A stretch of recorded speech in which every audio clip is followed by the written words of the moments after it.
मुझे याद है आज भी वो आखिरी मुलाकात। वो जब आई थी उस रोज़ मुझसे मिलने, तो उसके चेहरे के हाव भाव कुछ अलग ही कहानी बयां कर रहे थे।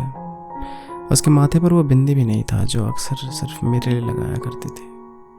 वो आंखों के काजल काफ़ी हद तक धुले हुए थे, जैसे पूरी रात आंखों से बहते आंसुओं ने उसके गालों पर काली लकीरें बनाई होंगी। वो जुल्फों को समेट कर बांधे हुए थी, जैसे उसने अब वो बालों को खुला छोड़ मुझे ना रिझाने का फैसला कर लिया हो। वो होठों की सुर्खियां बता रही थी कि अब उन पर खिलखिलाती मुस्कुराहट नहीं दिखेंगी, जिनके आगे मैं हर बार हार जाता था।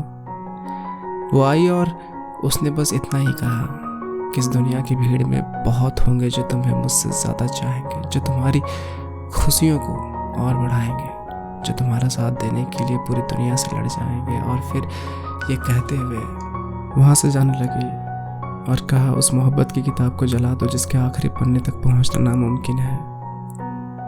और वो जैसे आंसुओं से सौदा करके आई हो कि मेरे सामने वो आंखों से बहेंगे नहीं।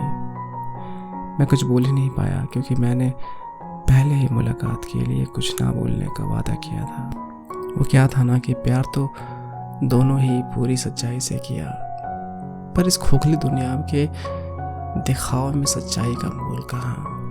कुछ दूर जाकर वो पलटी और दौड़कर मेरे गले ऐसे लगी जैसे पहले कभी ना लगी हो। जकड़ा एक दूसरे को ऐसे जैसे हवाओं ने भी हमारे सामने आने से मना कर दिया हो। मेरे कानों में बस इतना ही कहा कि सब कुछ नामुमकिन सा तो है, पर तुम्हें याद करके एक मुस्कुराहट लाने में एक अलग सुकून मिलेगा।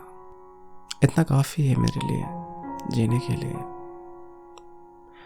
अपना ख्याल रखना, बोलते हुए वहाँ से चली गई और फिर हम कभी नहीं मिले। लेकिन जब देखता हूँ इन उड़ते बादलों को तो लगता है जैसे उसने अपने हाथों से इनमें रंग भर कर मुझ तक भेजी है, और बस आसमान की तरफ देखते देखते सब कुछ धुंधला सा हो जाता है।